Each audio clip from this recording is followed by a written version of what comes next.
الحمد لله رب العالمين والعاقبة للمتقين والصلاة والسلام على سيد الأنبياء والمرسلين وعلى آله وصحبه أجمعين اما بعد. درود شریف کا نذرانہ پیش کیجئے. صلی اللہ علی النبی الامی وآلہ صلی اللہ علیہ وسلم. صلاۃ و سلام علیک یا سیدی یا حبیبی یا رسول اللہ. نماز کے متعلق ہم نے چند مسائل کل سماعت کیے تھے، خاص طور پر مفسدات نماز کے سلسلے میں، یعنی وہ چیزیں یا وہ باتیں جن کے کرنے سے نماز فاسد ہو جاتی ہے، نماز ختم ہو جاتی ہے، سجدے سہو سے بھی اس کی تلافی نہیں ہو سکتی. مزید انشاءاللہ آج اس کے متعلق مسائل آپ کے سامنے پیش کی جاتے ہیں. بسم اللہ الرحمن الرحیم. نماز کی حالت میں کھانا پینا مطلقاً نماز فاسد کر دیتا ہے، قصداً یعنی جان بوجھ کر ہو یا بھول کر کے ہو، تھوڑا ہو یا زیادہ ہو.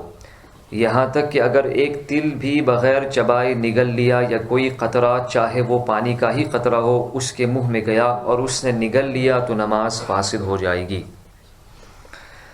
دانتوں کے اندر کھانے کی کوئی چیز رہ گئی تھی اور حالت نماز میں اس کو نگل گیا، اس نے سوالو کر دیا، تو اگر وہ چیز چنے کی مقدار سے کم ہے تو نماز فاسد نہیں ہوگی، البتہ مکروہ ضرور ہوگی.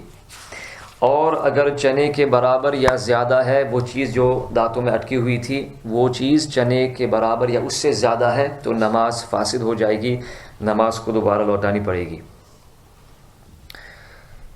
یہ مسئلہ سماعت کیجئے کہ دانتوں سے خون نکلا اور حالت نماز میں اسے نگل لیا، تو اگر تھوک غالب ہے تو نگلنے سے نماز فاسد نہیں ہوگی، اور اگر خون غالب ہے تو نگلنے سے نماز فاسد ہو جائے گی. اب یہ کیسے پتہ چلے کہ خون زیادہ ہے یا تھوک زیادہ ہے؟ تو اس میں یہ بیان فرمایا کہ غلبے کی علامت یہ ہے کہ حلق میں یعنی یہاں تھروٹ میں خون کا مزہ محسوس، یعنی کرواہٹ محسوس ہو. یعنی جب دانتوں سے خون نکلا اور جب آپ نے اپنا تھوک نگل لیا تو اس کے بعد اپنے حلق کے اندر آپ کو کچھ کرواہٹ محسوس ہوئی، تو اس سے پتہ چلا کہ خون زیادہ ہے، لہٰذا نماز فاسد ہو جائے گی. نماز اور روزہ توڑنے میں مزہ یعنی ٹیسٹ کا اعتبار ہے، اور وضو توڑنے میں کلر یعنی رنگ کا اعتبار ہے. تو جب آپ وضو کرتے ہیں، کلی کرتے ہیں، تو جب آپ غرغرہ کرنے کے بعد پانی باہر نکالتا ہے منہ سے تو دیکھتے ہیں کہ یہ جو پانی ہے سرخی بمائل ہے، مائل بسرخی ہے، تو اس کا مطلب یہ ہے کہ خون زیادہ ہے، لہٰذا وضو آپ دوبارہ کریں، وضو آپ کا ختم ہو گیا. ایک رکن ادا کرنے کے وقت کی مقدار یعنی 3 تسبیح سبحان اللہ سبحان اللہ سبحان اللہ کہنے کے وقت کی مقدار تک ستر عورت کھولے ہوئے یا بقدر مانع نجاست کے ساتھ نماز پڑھی تو نماز فاسد ہو جائے گی. یہ اس صورت میں ہے کہ بلا قصد ہو، یعنی انٹینشنلی، یعنی ایسے ہی ہو گیا. اور اگر جان بوجھ کے نعوذ باللہ سطر کھولا تو فوراً نماز فاسد ہو جائے گی، اگرچہ فوراً ڈھانک لے، اس میں وقفے کی بھی حاجت نہیں، بلکہ سطر کے کھلتے ہی فوراً نماز فاسد ہو جائے گی. اگر کسی طور پر سطر کھل گیا، قصداً نہیں، جان بوجھ کے نہیں، انجانے میں کسی اور وجہ سے ہوا کا جھونکا آیا اور پھر سطر کھل گیا، اب جس کی میں نے ایگزامپل ہی ہے، میں ایک مثال پیش کر رہا ہوں. تو اگر اس نے 3 سبحان یعنی تقریباً 3 سیکنڈ کے اندر اس کا صدر ڈھانپ دیا تو اس کی نماز ہو جائے گی. اور اگر 3 تسبیح کہنے کی مقدار سے زیادہ وقفے میں اس کا صدر کھلا رہا تو اس کی نماز فاسد ہو جائے گی. بہت سارے ہمارے احباب، چونکہ یہ ناف کے نیچے سے لے کر کے گھٹنوں تک، اور گھٹنے بھی اس میں شامل ہے، یہ مرد کے لیے ستر عورت ہے، تو پیچھے کا بھی ظاہر سی بات ہے کہ یہ بھی حصہ اگر رام شمال کیا جائے تو یہ بھی اس میں داخل ہے. تو بہت سارے احباب وضو کرتے وقت بھی، چلو وضو کرتے وقت تو وضو تو ہو جائے گا، لیکن نماز کے وقت وہ جب رکوع میں جاتے ہیں یا سجدے میں جاتے ہیں تو ان کا یہ کھل جاتا ہے پیچھے سے. تو اگر یہ ناف کے نیچے کے حصے کے محاذات میں ہے اس طرح تو نماز فاسد ہو جائے گی. لہٰذا لمبا کرتا پہننا چاہیے. اللہ تعالیٰ ہم سب کو صحیح سمجھ عطا فرمائے. اچھا، یہ بھی ماں و بہنوں کے لیے ضروری مسئلہ ہے، ایسا باریک کپڑا یا تہبند باندھ کر نماز پڑھنا کہ اس سے یا اس سے بدن کی سرخی چمکے، بدن کا کلر رنگ جھلکے، چاہے مرد ہو یا عورت ہو. یا اگر اس باریک کپڑے سے سطر کا کوئی عضو اس ہیئت سے نظر آ جائے تو نماز فاسد ہو جائے گی. اتنا باریک کپڑا پہنا اس نے کہ بدن کی رنگت جو کلر ہے، سکن کا کلر ہے، وہ نظر آیا، تو اس سے نماز فاسد ہو جائے گی. اسی طرح عورتوں کا وہ دوپٹہ ہیڈ سکارف کہ جس سے سر کے بالوں کی سیاہی چمکے، اگرچہ بال نہ نظر آئے لیکن سیاہی بالوں کا کلر اس میں نظر آئے تو یہ بھی نماز کو فاسد کر دیتی ہے، اس سے بھی نماز فاسد ہو جائے گی. یعنی اتنا باریک دوپٹہ پہننا کہ جس سے بالوں کی سیاہی چمکے، یہ مفسد نماز ہے، نماز کو دوبارہ لوٹانا پڑے گا. اگرچہ بال نہیں نظر آتے ہیں لیکن بالوں کی سیاہی نظر آتی ہے، اس کی وجہ سے نماز فاسد ہو جائے گی. ان ماؤں بہنوں کو دوبارہ نماز ادا کرنی پڑے گی. ایسا دوپٹہ پہن کے باہر گھومنا بھی ناجائز و حرام ہے. مسئلہ سینے کو قبلے سے پھیرنا مفسد نماز ہے. سینے کو قبلے سے پھیرنا مفسد نماز ہے، نماز کو فاسد کر دینے والا ہے. یعنی سینہ خانہ کعبہ کی خاص جہت سے 45 ڈگری سے زیادہ ہٹ جائے. یعنی 45 ڈگری، جیسے کہ یہ قبلہ ہے، قبلے کی سمت، تو 45 ڈگریز اتنا ہے، یہ 90 ہے تو اس کا آدھا 45 اور ادھر بھی 45 ڈگریز. تو اگر جان بوجھ کے اگر کسی نے ایسا کیا تو اگر 3 سبحان اللہ کی مقدار کے اندر وہ واپس آ گیا تو اس کی نماز ہو جائے گی. 45 ڈگری سے زیادہ اس نے اپنے سینے کو ہٹا لیا تھا تو اس کی نماز مطلقاً فاسد ہو جائے گی.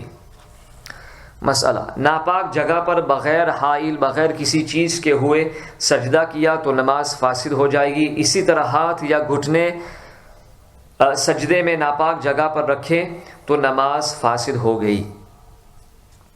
تکبیرات انتقال یعنی وہ تکبیر جو ایک رکن سے دوسرے رکن کے لیے کہی جاتی ہے، اللہ اکبر، تو اس کے الف کو کسی نے دراز کیا، یعنی زیادہ دراز کیا، مد کیا، یعنی معاذ اللہ اللہ اکبر کہا.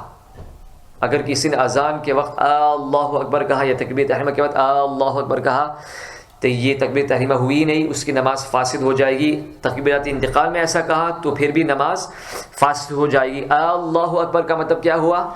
کوشچن ہو، استفہام ہو، کیا اللہ بڑا ہے، سب سے بڑا ہے، معاذ اللہ، بے شک اللہ سب سے بڑا. اللہ اکبر کا مطلب ہے اللہ سب سے بڑا ہے. اللہ اکبر کا مطلب ہوا کیا اللہ سب سے بڑا ہے، کوشچن ہو گیا.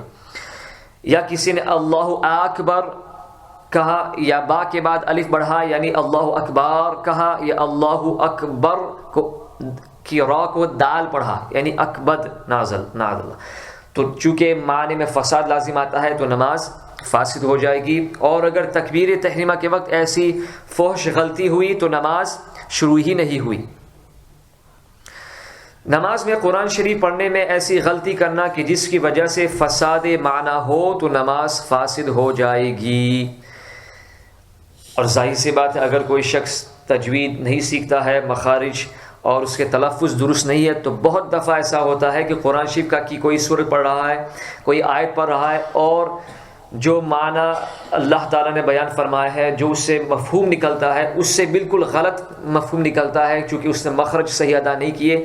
اس کی وجہ سے معنی میں بگاڑ پیدا ہوا. معنی میں جب بگاڑ پیدا ہوگا تو نماز بھی فاسد ہو جائے گی. ہم نے ایک مثال پیش کی تھی آپ کے سامنے، سبحان رب العظیم، اس کی ضا کو جیم سے تبدیل کر دینا کتنی فحش غلطی ہے اور کتنا برا معنی اس سے پیدا ہوتا ہے، اس سے نماز فاسد ہو جائے گی. یہ تو صرف ایک مثال ہے. اللہ تعالی ہم سب کو صحیح سمجھ عطا فرمائے اور قرآن شریف کو مخارج کے ساتھ، تجوید کے ساتھ اور اس کے قواعد کی رعایت کرتے ہوئے پڑھنے کی توفیق عطا فرمائے. نماز میں عمل کثیر کرنا مفسد نماز ہے. عمل کثیر سے مراد یہ ہے کہ ایسا کوئی کام کرنا جو اعمال نماز سے نہ ہو اور نہ ہی وہ عمل نماز کی اصلاح درستگی کے لیے ہو. عمل کثیر کی مختصر اور جامع تعریف یہ ہے کہ ایسا کام کرنا کہ جس کام کرنے والے نمازی کو دور سے دیکھ کر دیکھنے والے کو غالب گمان ہو کہ یہ شخص نماز میں نہیں ہے تو وہ کام عمل کثیر ہے. مثلا آپ نماز پڑھ رہے ہیں اور پیچھے کوئی شخص آپ کو دیکھ رہا ہے، آپ نے فون اٹھایا، موبائل فون اپنے جیب سے ادھر ایسے، اور رنگ بجی آپ کی، آپ نے یہ فون ایسا اٹھایا اور آپ نے یہ بند کیا ایسا ہاتھ میں لے کر کے، تو ظاہر سی بات ہے جو پیچھے آپ کو دیکھ رہا ہے، جو اس آپ کے ساتھ نماز نہیں پڑھا، دور سے آپ کو دیکھ رہا ہے، یہ تو یہی سمجھے گا کہ آپ نماز کی حالت میں نہیں ہے. غالب گمان یہی ہے کہ آپ نماز کی حالت میں نہیں ہے، اس وجہ سے نماز فاسد ہو جائے گی، نماز ختم ہو جائے گی۔ دوسری تعریف اس کے بعد انشاءاللہ بیان کی جائے گی۔ حالت نماز میں کرتا یا پاجامہ پہنا یا اتارا یا تہبند باندھا تو نماز فاسد ہو جائے گی۔ مسئلہ عمل قلیل، عمل کثیر کا اپوزٹ ہے عمل قلیل، اس کے کرنے سے نماز فاسد نہیں ہوگی۔ عمل قلیل سے مراد یہ ہے کہ ایسا کوئی کام کرنا جو اعمال نماز سے یا نماز کی اصلاح کے لیے نہ ہو، اور اس کام کی کرنے والے نمازی کو دیکھ کر دیکھنے والے کو گمان غالب نہ ہو کہ یہ آدمی نماز میں نہیں ہے، بلکہ شک و شبہ ہو کہ نماز میں ہے یا نہیں، تو ایسا کام عمل قلیل ہے۔ تو یہاں پہ یہ فرماتے ہیں، صرف آخر مسئلہ بیان کرتا ہوں، بسم اللہ الرحمن الرحیم۔ بعض لوگ حالت نماز میں سجدے میں جاتے وقت، جیسے ہم قومے میں تھے تو قومے سے سجدے میں جاتے وقت دونوں ہاتھوں سے پاجامہ اوپر کی طرف کھینچتے ہیں، اس طرح کرتے ہیں دونوں ہاتھوں سے، یا قاعدے میں بیٹھتے وقت کرتا یا قمیص کا دامن اس طرح سٹریٹ کرتے ہیں۔ جبے میں تو ایسا نہیں ہوتا ہے، لیکن جو شرٹ پہنتے ہیں یا قمیص پہنتے ہیں تو اس طرح درست کرتے ہیں دونوں ہاتھوں سے، اپنا کرتا اپنا قمیص اس طرح درست کرتے ہیں، قمیص کا دامن دونوں ہاتھوں سے سیدھا کر کے بچھاتے ہیں۔ اس حرکت سے نماز فاسد ہونے کا اندیشہ ہے، کیونکہ یہ فعل دونوں ہاتھ سے کیا جاتا ہے اور عمل کثیر میں شمار ہونے کا امکان ہے، لہٰذا اس سے بچنا لازمی اور ضروری ہے، کیونکہ نماز مکروہ تحریمی تو ضرور ہوتی ہے، یعنی نماز مکروہ تحریمی تو ہوتی ہے، ہاں فساد نماز کے بارے میں شک ہے، لیکن جو بھی نماز مکروہ تحریمی کے ساتھ کراہت تحریمیہ کے ساتھ ادا کی گئی اس کو دوبارہ لوٹانا واجب ہے، اور جو نماز مکروہ تحریمی ہو اس کا اعادہ لازم ہے۔ یہ اعلیٰ حضرت رحمۃ اللہ فتح رضی شریف جلد 100 میں بیان فرمایا۔ اللہ تعالیٰ ہم سب کو مسائل شرعیہ سیکھنے، اس پر عمل کرنے کی توفیق عطا فرمائے۔ صلی اللہ علیہ نبی